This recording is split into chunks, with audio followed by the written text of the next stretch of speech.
Assalamualaikum warahmatullahi wabarakatuh. Waalaikumsalam warahmatullahi wabarakatuh. Selamat pagi Bapak Ibu guru semua. Pagi. Baik, di kesempatan pagi ini saya Sigit Piono selaku moderator terkait dengan aksi nyata yang akan disampaikan oleh kedua para calon guru penggerak. Yang pertama ada Bu Siti Fatimah, yang kedua ada Pak Muhammad Dedi Hidayatullah. Nah, dalam kegiatan rangkaian aksi nyata ini adalah salah satu tagihan dalam perjalanan pendidikan guru penggerak angkatan 10 ya Bu ya. Ya. Nah, untuk mempersingkat waktu saya persilakan kepada pemateri, monggo Bu Siti Fatimah, saya persilakan.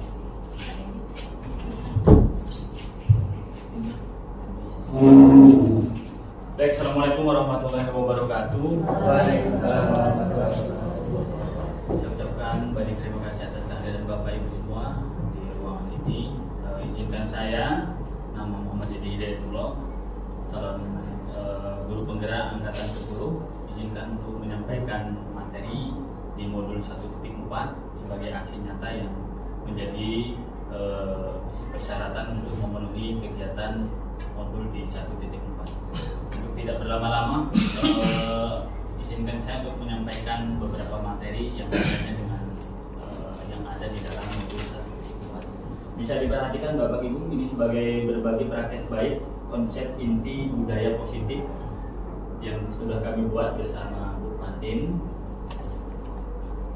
Yang pertama, kaitan dengan filosofi dari pendidikan Ki Hajar Dewantara.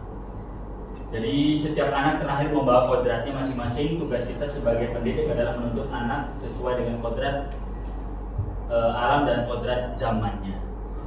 Kemudian next, untuk pengertian budaya positif itu sendiri, budaya positif di sekolah ini memiliki nilai-nilai ataupun keyakinan-keyakinan dan kebiasaan-kebiasaan di sekolah yang berpihak pada murid agar murid dapat berkembang menjadi pribadi yang kritis, penuh hormat dan bertanggung jawab. Nah, untuk selanjutnya di makna disiplin, yang mana makna disiplin ini berasal dari bahasa Latin disiplina yang berarti belajar. Jadi makna asal dari kata ini berkonotasi dengan disiplin diri dari murid-murid. Disiplin diri membuat orang menggali potensinya menuju sebuah tujuan apa yang dia hargai. Next, kemudian mari Bapak Ibu kita bersama-sama meluluskan miskonsepsi makna teori kontrol. Ya, kita jadi bersama-sama untuk menyamakan persepsi kita tentang teori kontrol. Jadi perubahan paradigma teori kontrol atau teori pilihan atau bahasa lainnya adalah ilusi kontrol. Jadi yang pertama adalah ilusi guru mengontrol murid. Kemudian ilusi bahwa kritik dan membuat orang merasa bersalah dapat menguatkan sebuah karakter. Ilusi bahwa semua penguatan positif efektif dan bermanfaat. Dan yang terakhir adalah ilusi bahwa orang dewasa memiliki hak untuk memaksa. Kemudian bisa kita perhatikan bersama sebagai stimulus respon teori kontrol atau teori pilihan tersebut. Kita bisa lihat di sini ada stimulus respon dan teori kontrolnya sebagai jawabannya. Untuk stimulus responnya kita bisa lihat dan kita bisa baca. Kita mencoba mengubah orang agar berpandangan sama dengan kita. Jadi mindset kita sama, menyamakan sebuah persepsi yang dimana teori kontrolnya ini kita berusaha memahami pandangan orang lain tentang dunia. Jadi bukan hanya kita bersatu saja, satu pandangan diri kita, tapi kita menghargai pendapat orang lain tentang dunia itu. Kemudian yang selanjutnya adalah perilaku buruk dilihat sebagai suatu kesalahan. Jadi teori kontrolnya adalah semua perilaku memiliki tujuan. Sekalipun itu buruk, pasti ada tujuannya. Ya. Kemudian di sini ada stimulus responnya, orang lain bisa mengontrol saya. Tentang teori kontrolnya atau pilihannya, hanya Anda yang bisa mengontrol diri Anda. Mungkin kawan-kawan hanya bisa mengadem-ngademkan saja, tapi teori kontrol itu balik kepada diri kita sendiri. Kemudian yang selanjutnya, saya bisa mengontrol orang lain. Kemudian untuk sebagai teori kontrol atau pilihannya, Anda tidak bisa mengontrol orang lain. Dikaitannya dengan yang teori sebelumnya. Kemudian selanjutnya, pemaksaan ada pada asal bujukan yang gagal. Kemudian untuk teori kontrol atau pilihannya, kolaborasi dan konsekuensi menciptakan pilihan-pilihan baru. Dan yang terakhir adalah model berpikir menang atau kalah. Jadi teori kontrol yang bisa kita lakukan adalah model berpikir menang. Ya. Selanjutnya, nah ini ada kebutuhan dasar manusia. Jadi perlu kita tahu bahwa bersama-sama kebutuhan dasar manusia itu di sini ada 5. Yang dibutuhkan yang pertama adalah kasih sayang dan rasa diterima, kemudian penguasaan, kebebasan, kesenangan. Ya, sebagai aliansi dari pada kebutuhan dasar itu sendiri. Next. Nah, ini sebagai contoh-contohnya saya tampilkan beberapa kebutuhan dasar dari anak. Yang pertama, melaksanakan kegiatan yang berorientasi di luar pelajaran di kelas. Jadi di sini konteksnya kan kita belajar bisa dilaksanakan di luar kelas. Ini pelaksanaan kegiatan project. Yang pertama project tentang hidroponik, yang kedua tentang kewirausahaan. Next. Di sini selanjutnya kita akan membahas tentang teori motivasi perilaku manusia. Jadi ada beberapa motivasi Bapak Ibu, kita bisa perhatikan. Untuk yang pertama, untuk menghindari ketidaknyamanan atau hukuman, apa yang akan terjadi apabila saya tidak melakukannya. Jadi tindakannya sebagai motivasi eksternal kita. Ya. Kemudian sebagai motivasi eksternal itu yang nomor 2, untuk mendapatkan imbalan dari orang lain atau institusi. Apa-apa yang akan saya dapatkan apabila saya melakukannya. Dan yang terakhir, untuk menghargai diri sendiri, saya akan menjadi orang yang seperti apabila saya melakukannya. Ya, jadi di situ ada motivasi eksternal, kemudian ada motivasi internal atau yang disebut dengan tujuan disiplin positif. Next. Ini sebagai contoh-contohnya motivasi internal yang sudah kami buat, memenuhi kebutuhan belajar siswa dengan berdiskusi dengan para siswa, menanyakan tentang tujuan kelanjutannya, dan kita memberikan motivasi kepada siswa tersebut. Next. Jadi selanjutnya kita harus paham dengan nilai-nilai kebajikan universal. Apa itu nilai-nilai kebajikan universal? Yakni sifat-sifat positif manusia yang merupakan tujuan mulia yang ingin dicapai setiap individu. Jadi nilai-nilai tersebut bersifat universal dan lintas budaya, bahasa, suku, agama maupun latar belakang. Selanjutnya, ini adalah contoh-contoh yang sudah kami buat juga nilai kebajikan, yakni salah satunya menjaga kebersihan lingkungan sekolah. Ya, di sini ada keyakinan kelas yang nanti akan kita pahami bareng-bareng. Apa itu keyakinan kelas? Jadi mungkin agak-agak masih kurang jelas di sini ya. Next.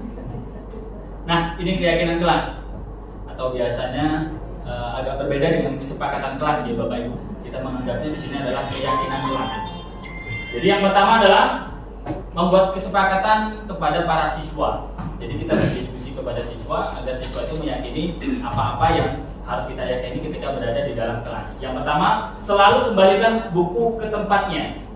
Kemudian menjaga ketertiban di kelas, hadir di sekolah 15 menit sebelum pembelajaran dimulai, tidak menggunakan narkotika, bergantian atau menunggu giliran, tidak berlari di dalam kelas. Jadi nilai-nilai kebajikannya ini kita bisa lihat.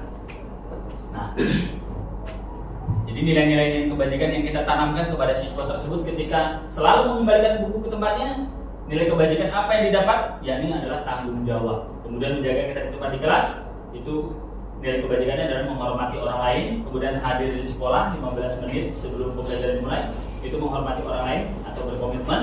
Tidak menggunakan narkotika, itu termasuk dalam nilai kebajikan kesehatan. Kemudian menghormati orang lain dan bersabar, termasuk bergantian atau menunggu giliran. Kemudian yang terakhir, tidak berada di dalam kelas, nilai kebajikan yang didapatkan adalah keselamatan dan keamanan. Jadi itu Bapak Ibu. Selanjutnya kita masuk ke dalam tindakan guru. Ya. Kita kita sudah masuk ke keyakinan kelas, kemudian kita masuk ke tindakan gurunya. Yang pertama, mencatat 100 kali di dalam buku kalimat. Saya tidak akan terlambat lagi karena terlambat di sekolah. Nanti di sini ada poin hukuman atau konsekuensi. Ya. Nanti kita akan membedakan apa sih hukuman, apa sih konsekuensi itu. Nanti di sini boleh Bapak Ibu bisa menjawab ya, bisa menjawab di dalam hati dulu. Bagian yang pertama, tindakan guru ketika mencatat 100 kali di dalam buku yang berisikan kalimat saya tidak akan terlambat lagi karena terlambat ke sekolah. Ini masuk hukuman atau konsekuensi. Kemudian lari mengelilingi lapangan 2 kali karena terlambat hari di sekolah. Kemudian murid diminta untuk push up 15 kali karena tidak menggunakan masker ke sekolah. Kemudian menggantikan kertas tugas teman yang telah dicoret-coret. Sampai di akhir, jangan berlari di kelas lari mengelilingi lapangan 2 kali karena terlambat 10 menit untuk pelajaran PJOK. Nah, di sini boleh Bapak Ibu secara batinnya dulu. Hukuman atau konsekuensi. Lihat dan perhatikan dari bagian tindakan dulu atau tindakan yang biasa kita lakukan itu termasuk hukuman atau konsekuensi. Jadi kita akan bisa membedakan antara keduanya. Jadi jawabannya adalah seperti ini Bapak Ibu. Nah, ini Bapak Ibu. Ya. Jadi bahwasanya mencatat 100 kali di dalam buku itu, ya, saya tidak akan terlambat lagi. Ya, termasuk ke dalam kategori hukuman. Kemudian lari mengelilingi lapangan 2 kali karena terlambat hadir di sekolah juga itu termasuk hukuman. Kemudian murid diminta untuk push up 15 kali karena tidak menggunakan masker di sekolah itu juga termasuk hukuman. Kita masuk ke bagian yang menggantikan kertas tugas teman yang telah dicoret-coret. Jadi ada murid mencoret-coret tugas temannya. Terus kita memberikan sebuah konsekuensi, yakni menggantikan kertas tugas tersebut. Ya. Kemudian membersihkan tumpahan air di meja tulis karena tersenggol pada saat belajar. Jadi kalau secara nggak sengaja mungkin tumblernya berada di meja terus kesenggol terus naik tugas daripada kawannya itu tersebut. Kemudian suruh membersihkan tumpahan air yang ada di meja tersebut, ini adalah termasuk konsekuensi. Kemudian murid disuruh untuk menggunakan sepatu seharian di sekolah karena tidak mengenakan sepatu hitam. Ini maksudnya di sini mungkin ada tidak menggunakan sepatu seharian di sekolah, ya, karena tidak menggunakan sepatu berwarna hitam. Jadi alias nyeker Bapak Ibu ya. Di sini termasuk kategori hukuman. Kemudian yang terakhir, jangan berlari kelas. Hukumannya adalah lari mengelilingi lapangan 2 kali karena terlambat 10 menit untuk pelajaran PJOK. Termasuk ke dalam konsekuensi. Mungkin di sini ada beberapa hal yang mungkin menjadi pertanyaan Bapak Ibu untuk membedakan. Jadi membedakannya itu gimana antara hukuman dan konsekuensi itu bagaimana ya? Ya, nanti akan kita bahas secara gamblang lagi di materi selanjutnya. Next. Nah, ini Bapak Ibu sebagai perbandingan atau perbedaan dari hukuman dan konsekuensi. Jadi kita harus benar-benar pahami ketika menghukum siswa atau memberikan sebuah konsekuensi kepada siswa tersebut. Yang pertama, hukuman itu sesuatu yang menyakitkan harus terjadi. Ya, sesuatu yang menyakitkan yang harus terjadi. Kemudian konsekuensi, sesuatu harus terjadi tanpa harus ada rasa sakit tersebut. Kemudian yang selanjutnya adalah membuat anak sakit fisik maupun hati untuk jangka waktu yang lama. Jadi membuat siswa itu murid itu sakit hati atas hukuman yang pernah kita buat. Kemudian untuk yang konsekuensi, membuat anak merasa tidak nyaman dalam jangka waktu yang pendek. Ya, kalau tadi hukuman dia jangka waktunya lama, kalau konsekuensi pendek. Setelah memberikan konsekuensi, ya mungkin setelah ya udah selesai. Rasa sakit hatinya selesai sampai di situ. Kemudian selanjutnya adalah anak membenci kedisiplinan sebagai hukuman. Untuk konsekuensinya adalah anak menghargai disiplin. antara membedakan antara membenci disiplin dan menghargai disiplin ini. Jadi kita benar-benar bisa memahami siswa itu kira-kira mampu menghargai sebuah kedisiplinan atau mereka membenci sebuah kedisiplinan itu. Yang harus kita gunakan adalah hukuman atau konsekuensinya. Ya. Kemudian paksaan. Jadi hukuman itu bersifat paksaan. Jadi memaksa. Kamu lari, kamu pusat. Itu sifatnya memaksa. Sedangkan konsekuensi adalah stimulus atau tanggapan. Seperti tadi, menumpahkan air tidak sengaja kepada tugas kawannya tadi di meja kawannya. Jadi kita memberikan stimulus atau tanggapan, ya, memberikan stimulus, tolong dibersihkan mejanya biar kawannya bisa belajar juga dengan seperti itu. Jadi ini nggak langsung, kamu menumpahkan secara nggak langsung paksaan. Kamu harus pusat dulu dan sebagainya. Ya, antara bedanya hukuman dan konsekuensi. Yang selanjutnya adalah mendorong anak menyakiti diri sendiri. Seperti yang tadi sudah memaksa kita untuk anak berlari ataupun push up. Ya, ini akibatnya mendorong anak itu menyakiti diri sendiri. Secara tidak langsung kita membuat anak itu menyakiti dirinya sendiri dengan melaksanakan hukuman yang kita perintah, misalnya 15 kali atau berlari 100 kali lapangan, gitu kan? Kemudian kalau konsekuensinya adalah mendorong anak agar mudah menyesuaikan diri. Ya. Untuk selanjutnya adalah konsep diri yang buruk. Jadi hukuman itu sebenarnya konsep diri yang buruk, Bapak Ibu. Kita perlu membenah diri untuk menggunakan istilah-istilah tersebut dan penerapannya dalam kegiatan kita dalam keseharian kita di lingkungan sekolah ini. Sedangkan konsekuensi adalah konsep diri yang baik. Beda konsep diri yang buruk dan konsep diri yang baik. Kemudian anak belajar untuk menyembunyikan kesalahan. Di sini yang kadang kita nggak sadar bahwasanya hukuman itu akibatnya adalah membuat anak itu belajar untuk menyembunyikan kesalahannya karena takut dengan ini bagian mereka membenci sebuah kedisiplinan itu. Disiplin untuk menggunakan sepatu berwarna hitam. Pada saat itu siswa menggunakan sepatu berwarna putih. Karena mereka membenci kedisiplinan tersebut, menginginkan kebebasan dalam mereka berfashion, akhirnya apa? Untuk menghindari sebuah hukuman tersebut, mereka belajar untuk menyembunyikan kesalahan dengan berbagai mana caranya mereka menyembunyikan sepatu mereka. Ya. Kemudian selanjutnya adalah hukuman bersifat marah, rasa bersalah, dipermalukan, merasa tak dihargai. Ketika kita memberikan sebuah hukuman itu akibatnya ya seperti ini, siswa bisa menjadi marah kepada kita, kemudian rasa bersalahnya, kemudian rasa dipermalukan dan merasa tak dihargai ketika kita memberikan sebuah hukuman kepada siswa. Sedangkan ketika memberikan sebuah konsekuensi, kehilangan anak itu belajar untuk mematuhi peraturannya, kehilangan hak untuk dibuat tidak nyaman, dihasilkan untuk sementara saja, sifatnya tidak lama-lama. Karena dengan yang pertama tadi jangka waktunya lama, sedangkan konsekuensi jangka waktunya adalah pendek.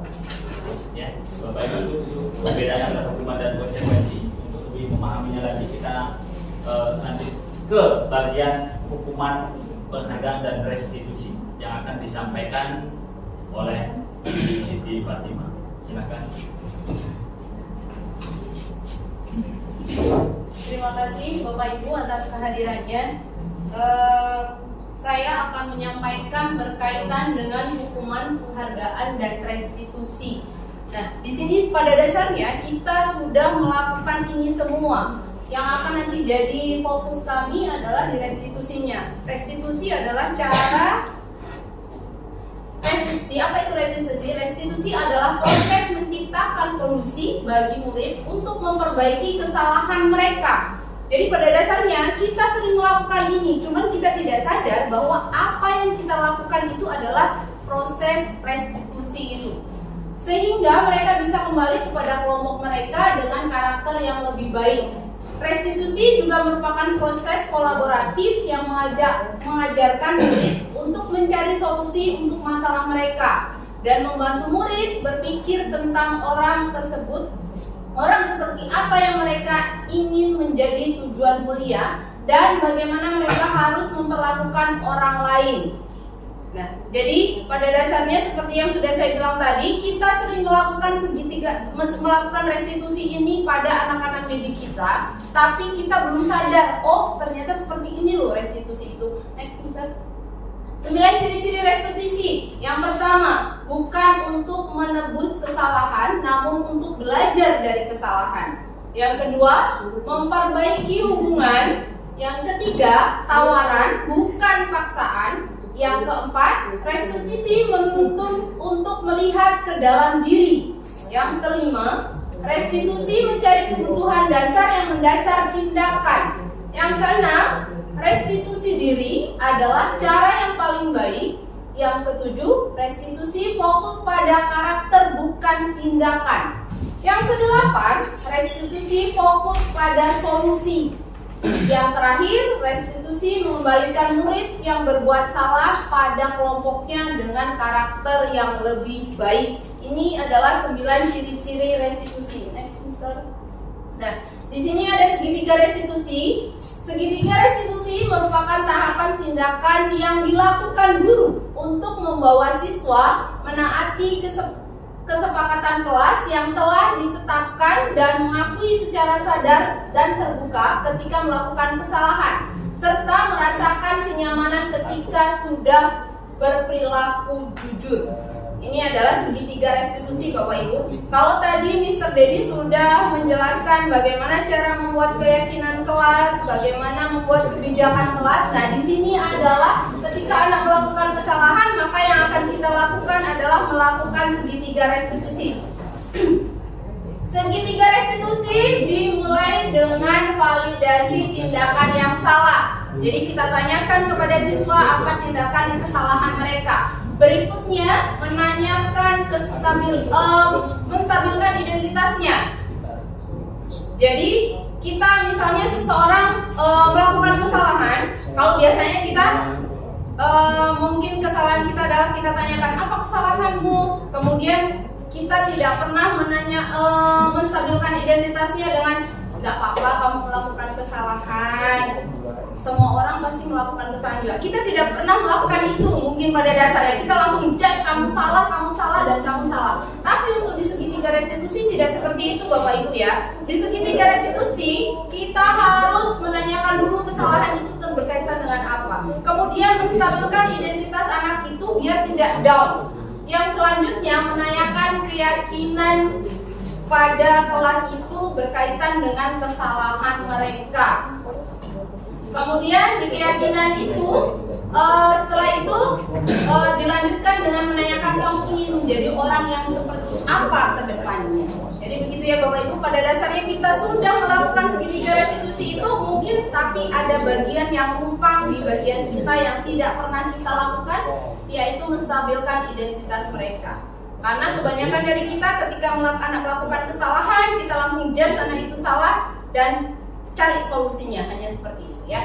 Lanjut, Mister. Untuk membuat anak yang merasa gagal karena membuat salah menjadi positif terhadap dirinya, ini tujuan segitiga restitusi. Ini adalah salah satu skenarionya. Guru berkata, berbuat salah itu hal yang manusiawi, tidak ada manusia yang sempurna. Bapak Ibu juga buat salah, kita pasti bisa menyelesaikan permasalahan ini. Bapak Ibu tidak tertarik untuk mencari tahu siapa yang benar, siapa yang salah. Bapak Ibu lebih tertarik untuk menyelesaikan masalah. Kalau kamu menyalahkan dirimu sendiri terus-menerus, apakah kamu bersikap baik pada dirimu sendiri? Jadi ini yang harus kita lakukan ketika kita melakukan segitiga restitusi. Mungkin ini agak sedikit bertolak belakang dengan diri kita, tapi inilah yang harus kita lakukan agar mental anak-anak kita terjaga. Seperti sekarang ini generasi Z, mental health-nya sering terganggu ya Bapak Ibu. Jadi harus pakai pola seperti ini. Next, Mister. Membantu murid mengenal basic need, kebutuhan dasar yang ingin dipenuhinya ketika melakukan kesalahan itu. Pada dasarnya, setiap tindakan manusia tujuannya adalah memenuhi basic need-nya. Apakah itu power, freedom, love, and belonging, fun, atau survival? Jadi tadi sudah dijelaskan sama Mister bahwa kita manusia pada dasarnya punya 4 kebutuhan dasar: disayangi, dicintai, kemudian kekuatan, kemudian kebebasan, dan yang terakhir adalah bertahan hidup atau survive ya Bapak Ibu. Kebutuhan dasar kita adalah itu. Nah, validasi tindakan yang salah yang pertama, guru berkata, kamu bisa saja akan melakukan hal-hal yang lebih buruk, tapi kamu tidak melakukannya. Kamu pasti punya alasan mengapa melakukannya. Apa yang penting bagi kamu? Kamu boleh tetap berusaha menjaga sikap itu, tapi tambahkan sikap yang lain yang baru. Maukah kamu belajar cara lain untuk mendapat yang kamu butuhkan tanpa harus memukul? Apakah kamu melakukan dengan lebih baik besok lagi? Jadi itu yang dilakukan. Kita menanyakan dulu kesalahan apa yang mereka lakukan. Misalnya terlambat ke sekolah. Kita kan banyak ya kasus-kasus kita, anak-anak kita sering terlambat ke sekolah. Kita tanyakan, kita panggil berdua Bapak Ibu, jangan serombongan. Kalau serombongan nanti anaknya juga terkena mental health-nya down lagi. Jadi kita ajak berdua ngobrolnya, jangan beramai-ramai di dalam kelas, itu tidak bagus. Karena itu bisa menjadi anak itu merasa dipermalukan di dalam kelas. Jadi kita panggil saja anaknya, kita ajak ngobrol apa yang sudah kamu lakukan. Misalnya anaknya harus jujur melakukan tindakan apa yang salah. Misalnya anak itu tidak mengerjakan tugas. Balik lagi kita tanyakan, kalau tidak mengerjakan tugas, kita kasih penguatan identitasnya, semua pernah melakukan tidak mengerjakan tugas. Tapi kita tanyakan lagi kembali, kira-kira apa keyakinan kelas yang dilanggar dari tidak mengerjakan tugas. Next, Mister. Menanyakan keyakinan. Nah ini lanjut ke menanyakan keyakinan. Keyakinan kelas yang sudah disepakati itu seperti apa? Misalnya tadi ada Mr. Dedi menjelaskan keyakinan kelas tidak masuk terlambat 15 menit ke dalam kelas, berarti dia tidak konsisten atau tidak menghormati orang lain. Tidak mengerjakan tugas berarti dia tidak bertanggung jawab. Itu kesepakatan kelas. Nah, jadi ini yang dilakukan guru berkata, apa nilai yang kita percaya di kelas? Misalnya, tanggung jawab Bu, Anda jawab seperti itu. Sekolah kita, nilai-nilai universal apa yang telah kita sepakati? Kelas yang ideal itu seperti apa? Kelas kamu ingin jadi anak seperti apa? Apa yang kamu rasakan ketika kamu melakukan itu? Kemudian kamu menjadi orang yang seperti apa? Itu di saat keyakinan kelas ditanyakan ke anaknya. Karena setiap kelas harapannya sudah memiliki keyakinan kelas masing-masing. Next, Mister. Nah, ini 5 posisi kontrol guru. Yang pertama adalah penghukum. Penghukum itu seperti yang sudah dijelaskan Mister tadi, hukuman beda dengan konsekuensi ya Bapak Ibu. Hukuman itu sesuatu yang menyakitkan, yang jangkanya panjang, yang kira-kira tidak disukai oleh anak didik kita ya. Itu hukuman. Jadi kita punya 5 posisi kontrol. Yang pertama penghukum. Yang berikutnya adalah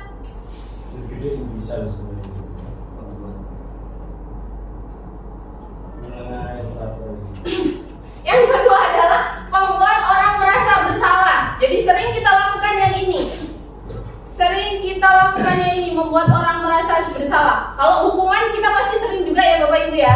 Sering. Anak-anak telat kita suruh nyapu, benar nggak? Ya.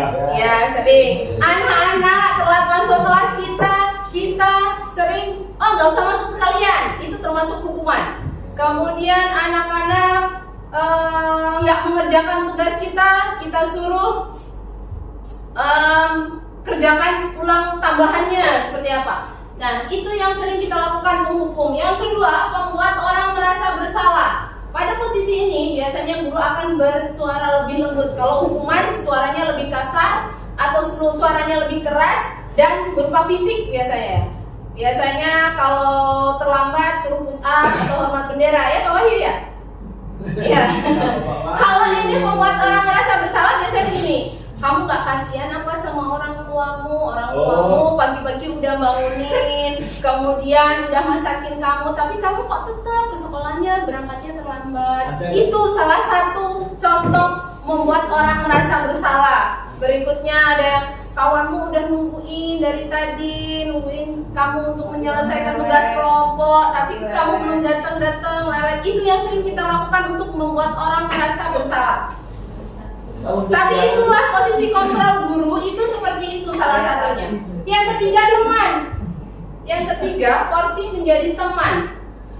Guru pada posisi ini tidak akan menyakiti murid, namun akan tetap berupaya mengontrol murid melalui persuasi. Jadi kita ajak ngobrol mereka, bahkan sering curhat-curhatan berkaitan dengan pacarnya siapa, berkaitan dengan kehidupan dia di rumah seperti apa, begitu ya Bapak Ibu. Kita lebih mungkin kalau untuk anak SMA mungkin menjadi teman, ya. Kalau menghukum itu agak sering kita kurangi. Kemudian yang berikutnya, monitor atau memantau. Memonitor berarti mengawasi. Jadi diawasi. Murid-muridnya selalu diawasi meskipun kita tidak berada di posisi di kelasnya. Sebagai wali kelas, kita harus mengawasinya. Menggunakan cara apapun biar kondisi kelas itu tetap fokus. Yang terakhir, ini adalah posisi kontrol yang bagus, yaitu manajer. Posisi terakhir ini, manajer adalah posisi mentor di mana guru berbuat sesuatu bersama dengan murid. Jadi melakukan kesepakatan ya Bapak Ibu, berarti kalau bersama dengan murid, mempersilahkan murid mempertanggungjawabkan perilakunya, mendukung murid agar dapat menemukan solusi atau permasalahannya sendiri. Ini yang dilakukan oleh manajer. Jadi dia mengontrol murid, mengetahui kesalahannya apa, mencari solusinya, tapi tidak dengan kekerasan. Ini posisi manajer yang amat sangat dibutuhkan bagi kita seorang guru, harusnya seperti itu. Kalau mungkin saat ini bahkan saya sendiri masih melakukan posisi kontrol sebagai penghukum dan membuat orang merasa bersalah, mungkin saya akan berusaha meningkatkan ke posisi setidaknya menjadi teman, monitor, dan manajer. Next, Mister. Terima kasih Bapak Ibu. Mungkin ini yang bisa saya sampaikan untuk saat ini tentang budaya positif. Nah, kita sudah tahu banyak sekali budaya positif yang ada di sekolahan kita. Salah satunya setiap pagi tim greeter kita itu sudah melakukan 5S. Apa itu Bapak Ibu 5S? Salam, senyum, salam, sapa, sopan, santun. Itu adalah budaya positif yang ada di sekolahan kita Bapak Ibu. Ya, jadi ada 5S. Kemudian kira-kira budaya positif apa lagi yang ada di sekolahan kita Bapak Ibu? Sholat zuhur berjamaah. Itu adalah salah satu budaya positif yang ada di sekolahan kita. Berikutnya mungkin Lampung Day. Lampung Day itu juga termasuk budaya positif yang ada di sekolahan kita. Ada Jumat apa saja? Jumat bersih, Jumat sehat, Jumat berkah ada.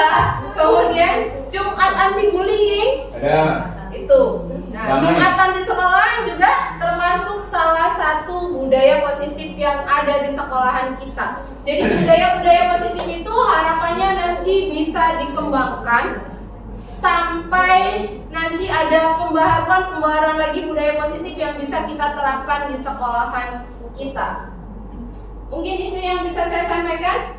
Silakan Kak Sigit.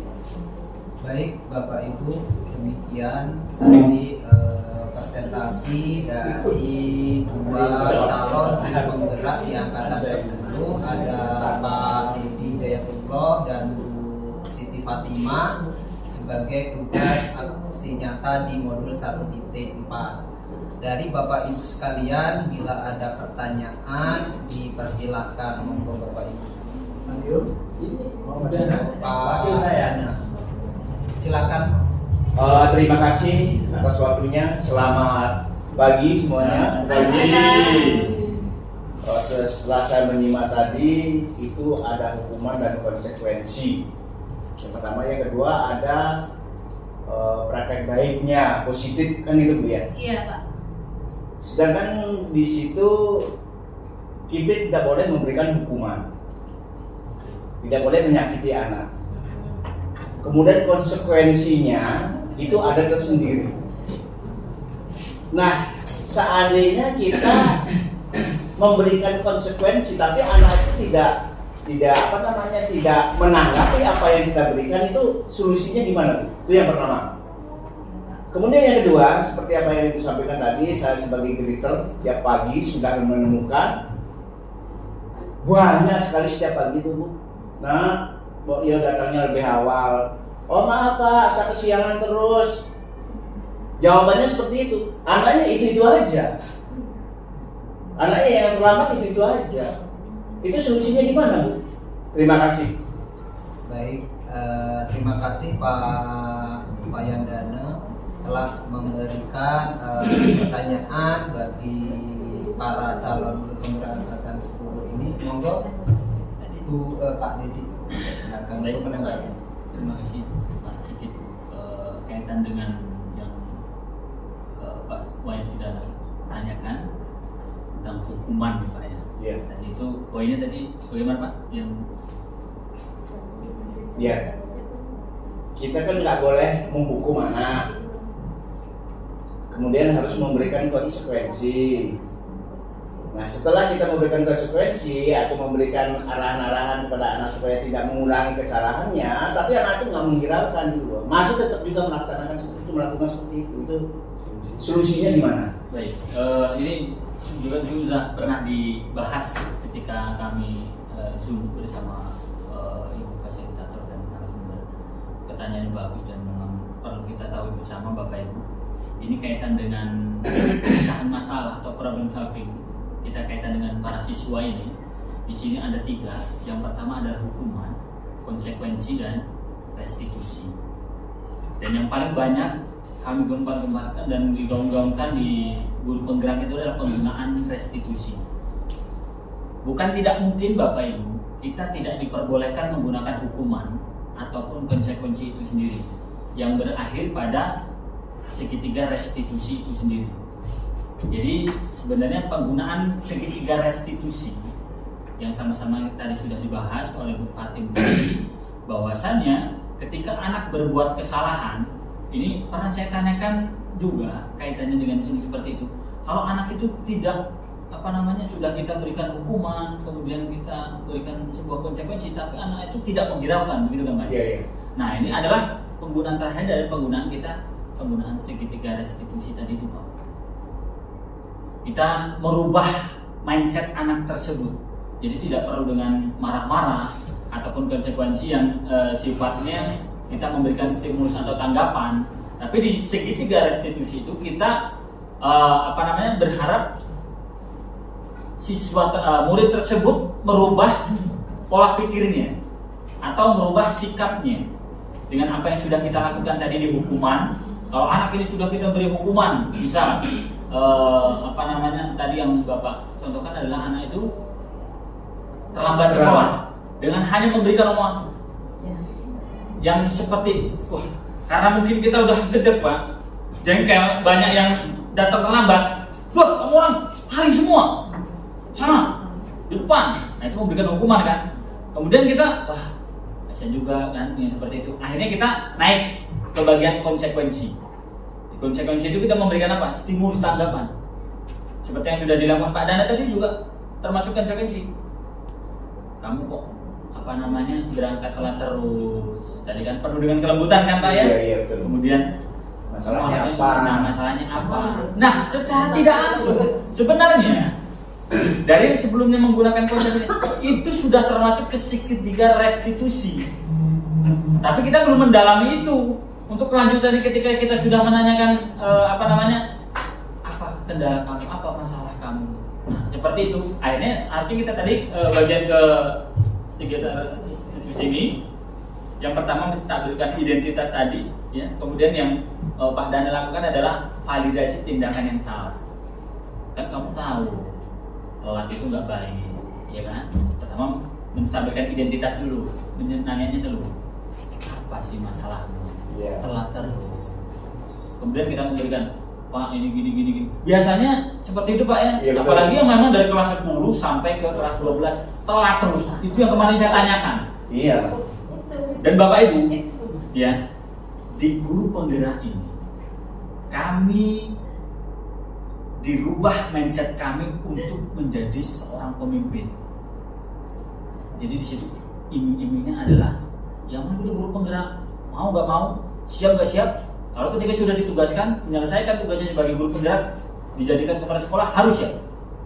Dan yang sudah kita ketahui bersama bahwasanya dua rekan kita, Pak Leo James Carter dengan Pak PBC sudah naik ke bagian lulus kom pengawas. Nah ini Bapak Ibu. Ya, jadi di sini ketika kita sudah melaksanakan tadi seperti itu Pak, menanyakan baik-baik, ketika kita sudah menstabilkan identitasnya, apa masalahnya, kemudian kita sudah menggunakan validasi tindakan yang salah, kemudian kita menanyakan ngapa kok kamu sering terlambat terus begini dan yang sebagainya. Kemudian yang terakhir adalah kita menanyakan keyakinan sudah disepakati atau tata tertib yang sudah kita buat bersama-sama. Itu ada poinnya sendiri ya. Iya. Ketika telat ini. Iya. Kalau kita menyesuaikan seperti itu, ya sudah. Kalau memang Bapak Ibu, kemarin yang saya tanyakan, kalau memang itu sudah itu bolak-balik Bu, dari kelas 10 sampai kelas 12 disering telat terus. Pak, satu, ini bagian kepemimpinan, pelaksanaan, bagaimana mengimplementasikan sebuah aturan atau tata tertib yang sudah dilaksanakan. Kalau memang sudah melebihi poin, Nah iya. Terus solusinya sebagai tindakan jera untuk yang lainnya adalah menegakkan tata tertib yang sudah kita laksanakan. Bukannya kita mengelus-elus, ya sekolah ini ada dispensasinya, kamu dispensasi besok selama 1 bulan kamu nggak boleh datang terlambat. Kalau misalnya yang seperti itu dilakukan lagi, maka siap dengan konsekuensi. Nah ini nggak pas. Ketika kita sudah melaksanakan restitusi itu, menegakkan hukum yang sudah dibuat, kok kita kembali ke konsekuensi itu? Harusnya tindakan sebagai pemimpin itu adalah melaksanakan tata tertib yang kita sudah buat sebagai imbas untuk tindakan jera untuk yang lainnya. Gitu loh Bapak Ibu. Tapi yang ada di sekolah kita apa? Kita masih memberikan konsekuensi itu kepada anak. Dan ini memberikan celah kepada yang murid-murid lain. Itu masih gampang. Berarti kalau misalnya kita melakukan kesalahan ini kesalahan itu, kan kita sering Bapak Ibu ya, siswa itu sudah melewati poin. Dan sering pimpinan kita atau pemangku kepentingan kita ini adalah menggunakan sebuah kebijakan atau yang dinamakan dengan dispensasi itu. Nah ini sebagai apa yang sudah kami dapatkan ini sebagai pembelajaran kita bersama Bapak, sebagai salah satu praktik baik yang mungkin bisa saya share kepada Bapak Ibu semua, bahwasanya penggunaan hukuman, konsekuensi, kemudian restitusi itu adalah baik. Dan poin yang tertinggi adalah kita penggunaan restitusi itu. Tapi yang kadang kita nggak tahu bahwasanya kita sudah menggunakan, kita sudah menggunakan restitusi, tapi kita mungkin tidak melengkapinya dengan yang pertama menstabilkan identitas, kemudian validasi tindakan yang salah, kemudian menanyakan keyakinan itu. Tapi kadang kita kebawa emosi Bapak ya. Kadang kalau melihat anak itu sering bilang kamu telat terus. Nah ini, ya akhirnya kita memberikan apa? Tindakan hukuman. Ya, yang itu bakal termindset. Sampai pernah ini saya jadikan contoh Bapak Ibu. Masih ingat dengan Toto? Iya. Ya, polisi.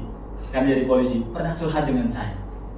Gara-garanya mungkin dengan satu bapak itu, dia sampai ingat begini. Ustaz, aku sampai sekarang masih ingat dengan kata-kata bapak itu. Aku ini cuman sekali waktu itu karena nggak sengaja telat. Baru sekali itu aku gitu. Akhirnya aku dijudge sama bapak itu, mau jadi apa kamu ini? Akhirnya dia menjawab, ya nggak bisa menjawab, saya jadi polisi Pak. Dengan yang seperti itu, yang saya tadi bilang bahwasanya hukuman tadi menyakitkan dan bisa jangka waktu lama Bapak Ibu. Sampai udah jadi polisi. Iya. Sampai sekarang menjadi polisi.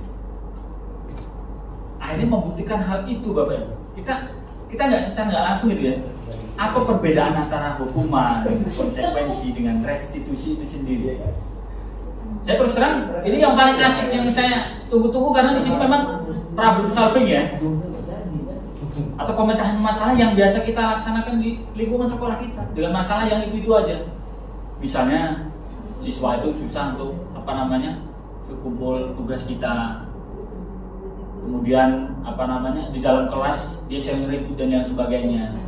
Apa tindakan yang harus kita buat? Yang pertama tadi yang sudah saya jelaskan, yakni kita membuat sebuah keyakinan kelas. Ketika sudah ada keyakinan itu di bagian yang restitusi ini, maka hal terakhir yang kita imbaskan atau kita memberikan stimulus kepada siswa itu adalah mengembalikan keyakinan kelas yang sudah kita sepakati bersama. Jadi begitu Bapak Ibu. Untuk yang pertanyaan Pak Wayan Sudani, jadi poinnya adalah di bagian pemangku kepentingan. Ketika kita sudah memberikan sebuah stimulus dan itu akhirnya kembali ke poin, sudah melewati batas, akhirnya adalah kembali ke kepemimpinan, pemangku kepentingan itu. Bagaimana menyikapi hal tersebut? Kalau memang itu, ya sudah, kita nggak bisa. Karena kemarin kita juga nggak tahu, kita sudah melaksanakan kewajiban kita untuk bisa dengan siswa mengatasi hal-hal yang tersebut. Kita hanya berupaya Bapak Ibu. Selebihnya adalah di kepentingan pemangku kepentingan tersebut. Jadi begitu mungkin Pak Wayan Sudani. Atau kita tambahan dari Pak Bu Siti Fatimah. Mungkin kalau seperti yang dikatakan Mr. Denny tadi, bahwa memang benar ketika kita sudah melakukan segitiga restitusi Pak, kita sudah ibaratnya ngobrol lah ya. Kalau saya anggap segitiga restitusi itu adalah obrolan kita bersama murid, menanyakan apa kesalahan dia, kenapa dia melakukan kesalahan, alasannya seperti apa. Kemudian kita sudah kembalikan ke keyakinan kelas yang sudah kita buat. Makanya kita untuk begitu awal masuk tahun ajaran baru, mungkin kita bisa membuat keyakinan kelas ya Bapak Ibu ya. Mungkin tenggang waktu masuk kelasnya berapa menit, kemudian waktu mengerjakan tugas berapa menit, itu kita harus sudah melakukan keyakinannya. Kemudian ketika sudah ditanyakan keyakinan kelas apa yang dilanggar, kemudian kita cari solusinya bareng-bareng. Setelah itu kok dia mengulanginya lagi, mungkin kita bisa melakukan yang tindakan berikutnya, mungkin panggilan orang tua untuk menanyakan apakah sinkron antara pernyataan anak dan pernyataan orang tuanya. Setelah itu kita serahkan ke pemangku kepentingan. Kalau memang anak itu sudah berulang kali melanggar, itu artinya anak itu mungkin tidak cocok tinggal atau berada di lingkungan sekolah kita, di budaya lingkungan sekolah kita, mungkin dia tidak cocok. Maka bisa kita arahkan ke budaya sekolah lain yang mungkin lebih ringan dibandingkan budaya sekolah kita. Ya balik lagi pada dasarnya kembali ke pemangku kepentingan. Begitu Pak. Terima kasih. Oke, terima kasih. Baik, seperti itu Pak Dana. Sudah puas kah? Atau mungkin ada tambahan dari pemangku kepentingan kayak Pak Rio, ada tambahan? Ya, sedikit dari saya. Assalamualaikum warahmatullahi wabarakatuh. Terima kasih atas kesempatannya. Benar adanya apa yang sudah disampaikan rekan-rekan kita dari CGP A10. Semua itu perlu proses. Yang pasti begini Bapak Ibu. Yang pertama, ketika kita memberikan peringatan kepada siswa kita, harapannya kita itu bisa meluruskan niat. Yang pertama itu dulu, supaya tidak salah. Karena apa? Ketika kita meluruskan niat itu memang yang pasti kita ingin memperbaiki, kita pasti akan menggunakan cara yang bijak. Karena saya ingat ketika saya waktu di SMA dulu, ketika saya itu ditegur di muka umum gitu, memang merasa dipermalukan gitu. Ketika kita mendapatkan punishment langsung di TKP, itu kayak ini malu gitu sama teman-teman gitu. Tapi habis itu ya lupa lagi gitu, karena tapi tetap terasa gitu. Artinya apa yang sudah disampaikan tadi benar terasa benar. Bahkan saya masih ingat kejadian di kelas 3 SD waktu saya dicubit sama guru kelas SD, guru kelas itu. Itu padahal masalah sepele, dicubit, dijewer, sampai sekarang masih ingat. Rambutnya jual bener tadi. Mukanya sampai sekarang masih ingat saya. Sampai sekarang. Dan ketika waktu SMP pernah waktu itu teman saya itu yang upacara dipanggil itu langsung digampar di TKP waktu itu. Itu zaman itu belum ada kepolisian ya Pak Leo. Ya, Makanya sebelahnya polsek. Tapi ya nggak apa-apa. Enggak apa-apa. Tapi ada laporannya. Enggak. Enggak apa. Gambar itu cuma gara-gara celananya itu di bawah mata dengkul, di bawah dengkul anak SMP. Di atas lutut atau di atas lutut dulu zaman dulu. Zaman kami masih jahiliyah Bu, maaf Bu, belum ada celana panjang. Itu gampar waktu pacaran itu. Masih ingat itu ya Allah teman sebangku saya. Itu nggak gampar juga. Artinya itu kejadian-kejadian seperti itu memang mengingatkan. Dan mungkin juga mudah-mudahan dengan apa namanya dengan wawasan yang baru kita semua bisa berubah. Artinya ketika kita meluruskan niat untuk memberikan perbaikan, insya Allah kita memilih cara yang baik lah. Karena kita sendiri juga nggak mau lah diperlakukan seperti itu, kayaknya sepakat semua. Ketika rapat kita dimaki-maki juga nggak suka juga, kecuali kalau udah bebel ya, ada biasa dimaki-maki nggak apa-apa. Gitu. Terima kasih dari saya. Assalamualaikum warahmatullahi wabarakatuh. Baik, terima kasih Pak Leo atas tambahannya, masukannya. Baik, Bapak Ibu, sekiranya ada tambahan, monggo dipersilakan. Oke, Pak Bayan. Iya. Monggo Pak.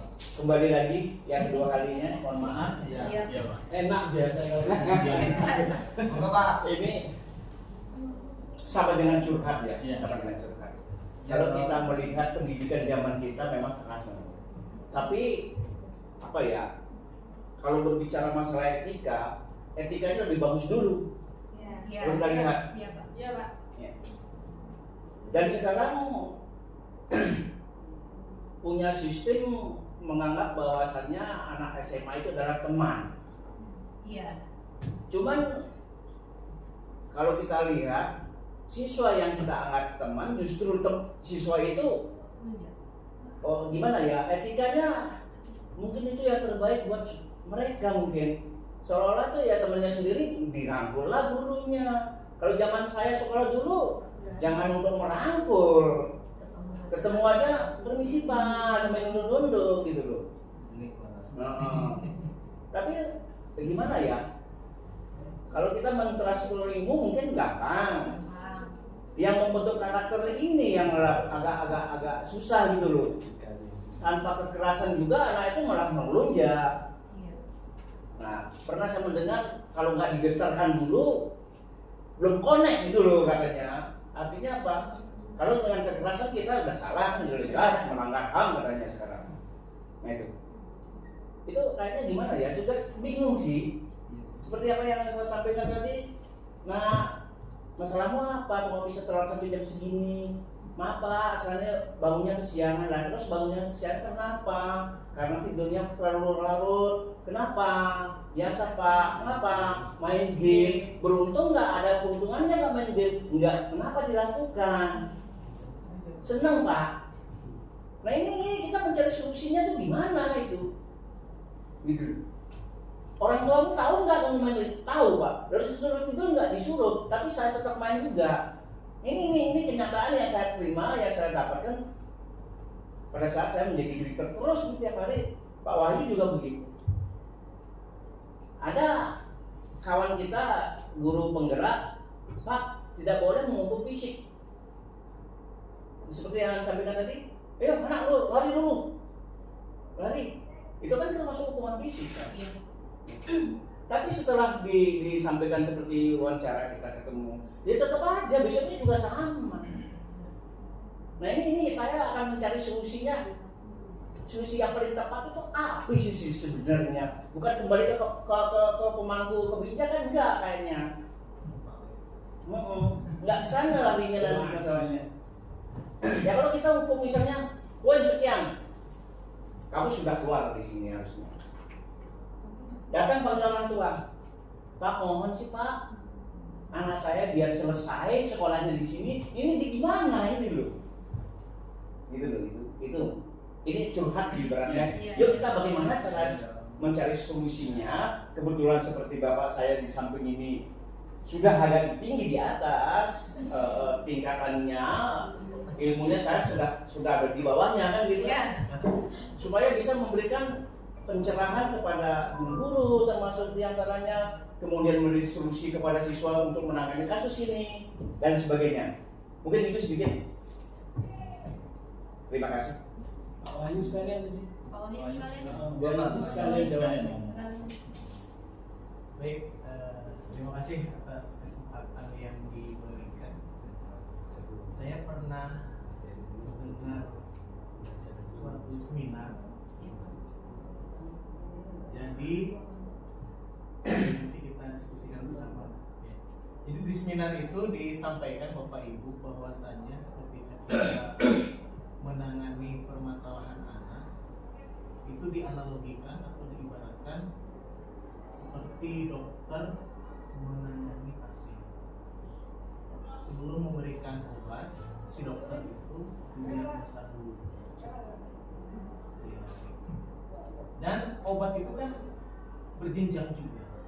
Ada yang dosisnya rendah, ada yang menengah, bahkan ada yang sampai dosisnya tinggi.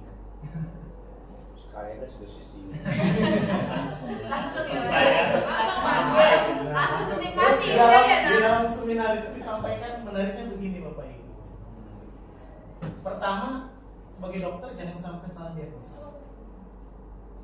Terus ketika sudah didiagnosa dan benar pun, hati-hati dalam memberikan resep dokter. Karena kalau misalkan dosisnya itu terlalu tinggi, ya, sedangkan penyakitnya rendah, itu nanti dia ketika sakit dia perlu dosis yang lebih tinggi lagi. Sehingga dosisnya itu yang harusnya rendah pun dia sembuh, ternyata dia si dokter itu memberikan resep yang tinggi.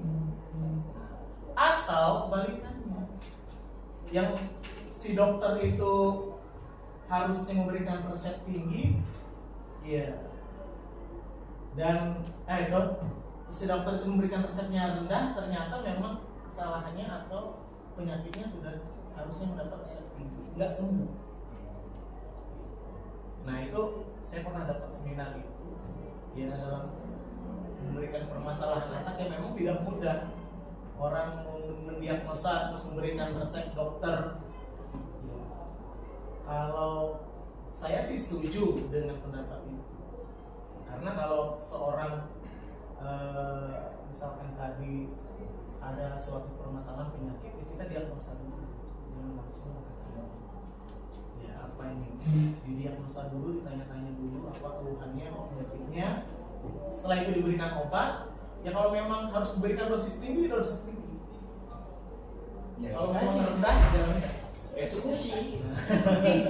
Kalau menurut saya seperti itu. Nah nanti yang tanggapannya kira-kira dari pandangan Bapak Ibu yang sudah bergerak atau bahkan sudah bergerak, ya silakan. Terima kasih Bapak Ibu atas kesempatan yang diberikan.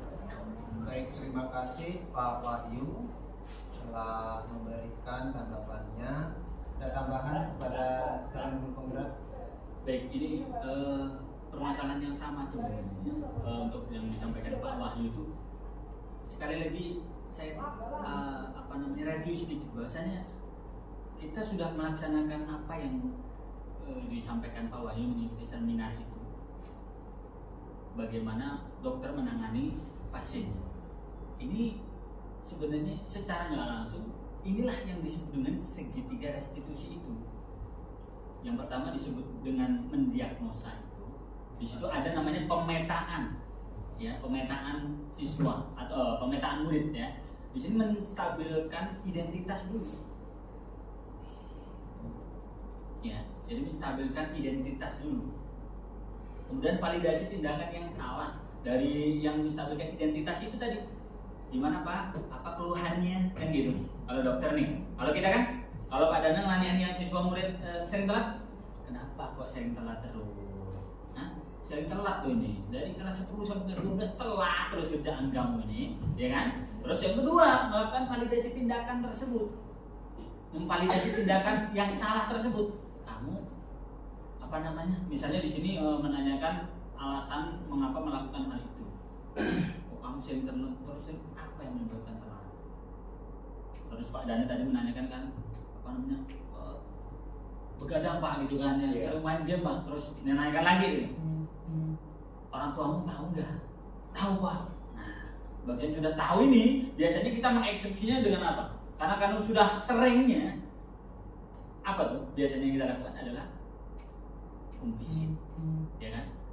Home visit sudah kita lakukan, penanganan ternyata tidak ada perubahan. Akhirnya panggilan orang tua. Nah, panggilan orang tua ini sebenarnya sudah ada di titik terendah, ya, di titik tertinggi kita ini sebenarnya. Tapi posisi inilah yang biasanya Bapak Ibu terus terang nih, kita biasanya dihadapkan dan dihadirkan oleh Bapak Wakil Kepala Sekolah bagian kesiswaan yang terus terang selalu memberikan dispensasi kepada siswa tersebut dengan memberikan durasi waktu, entah itu mingguan atau bulanan, untuk merubah anak itu lebih baik. Ini sebenarnya bagian yang proses itu sebenarnya penggunaannya. Karena kita ada aturannya adalah 3 kali panggilan orang tua ya. Karena situ adalah sebuah kebijakan yang sudah kita buat juga, gitu. Jadi dengan yang seperti ini, ya ini yang disebut dengan segitiga restitusi tadi yang disampaikan, benar. Tapi di situ bahasanya tidak menyalahkan juga Bapak Ibu ketika segitiga restitusi itu boleh Bapak Ibu menggunakan sebuah hukuman atau konsekuensi di dalamnya.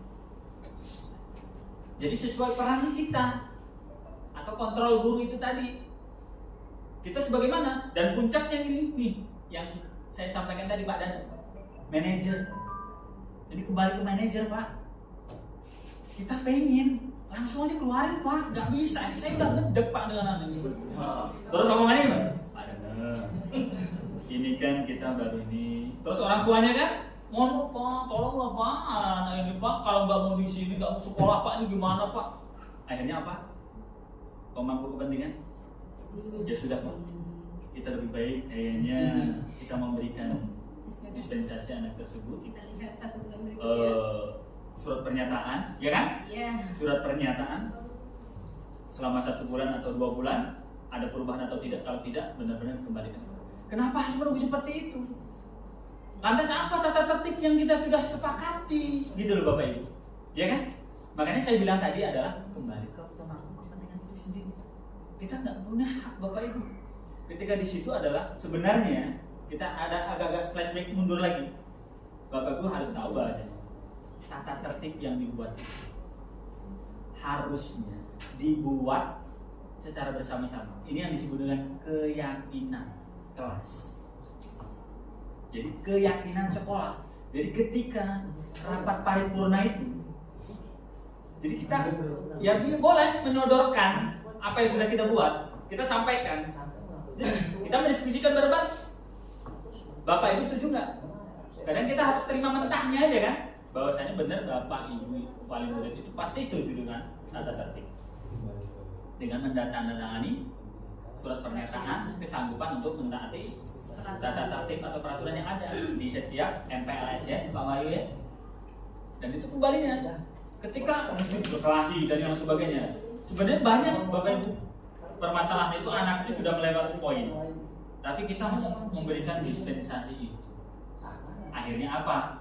Siswa yang lain melihatnya, ini bisa, buktinya itu masih bisa dispensasi. Padahal ada siswa lain yang mendatang, kok itu poinnya sudah lewat, nggak dikeluarin dari sekolah. Kita selaku guru yang sudah memberikan treatment itu mau apa? Karena apa? Pemangku kepentingan itulah yang memiliki hak di sekolahan kita.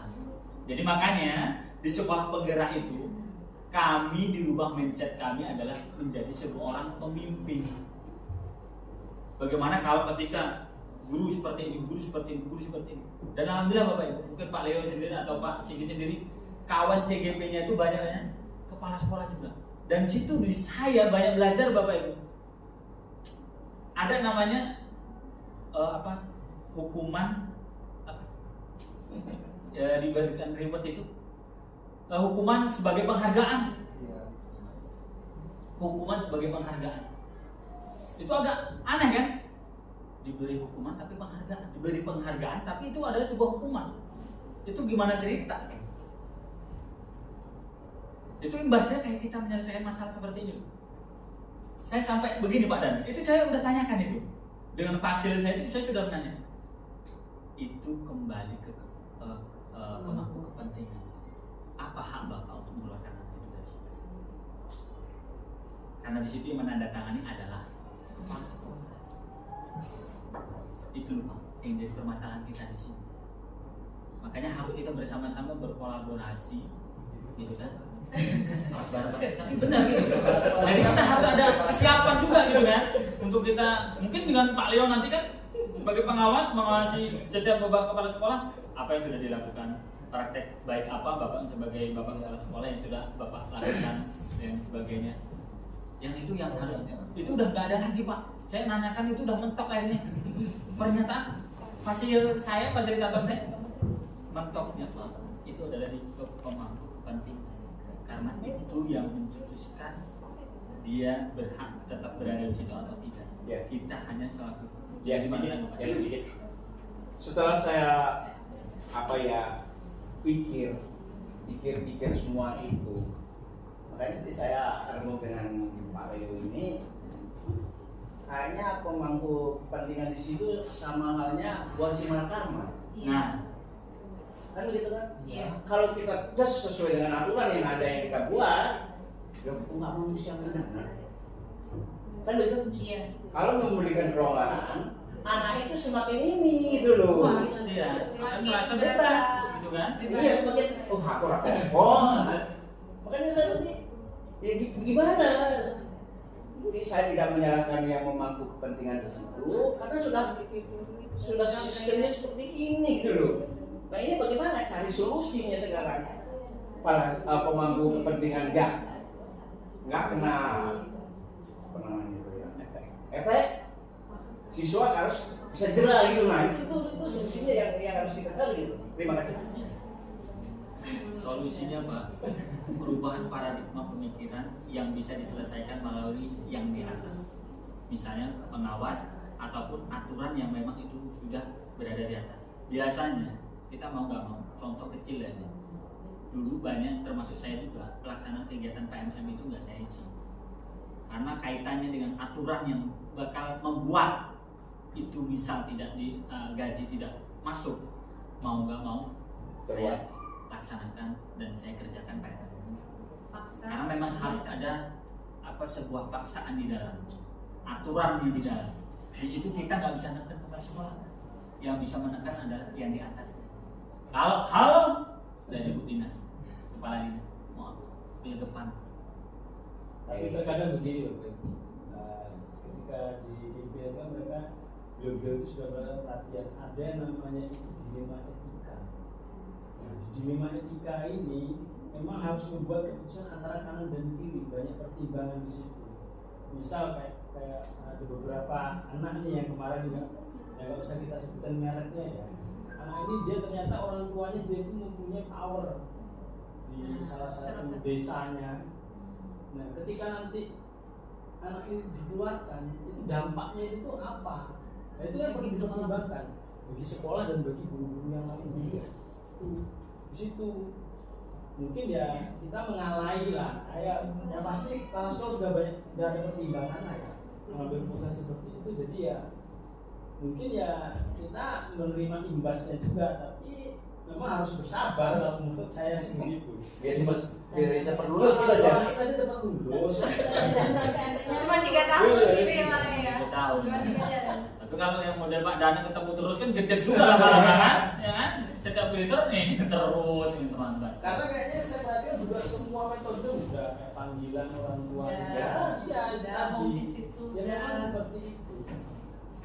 Gitu. Ya itu lingkaran itu tadi. Lingkaran Yang setan. tadi. Ya benar yang disampaikan Pak Leo tadi, berkaitannya dilema etika. Dilema etika itu tadi. Kita juga pengennya seperti itu, tapi pimpinan juga yang seperti itu berbeda pendapat dengan kita, tapi beliau juga pasti memikirkan yang lebih jauh daripada kita yang kita pikirkan gitu. Jadi ya benar sebagai dilema etika itu tadi.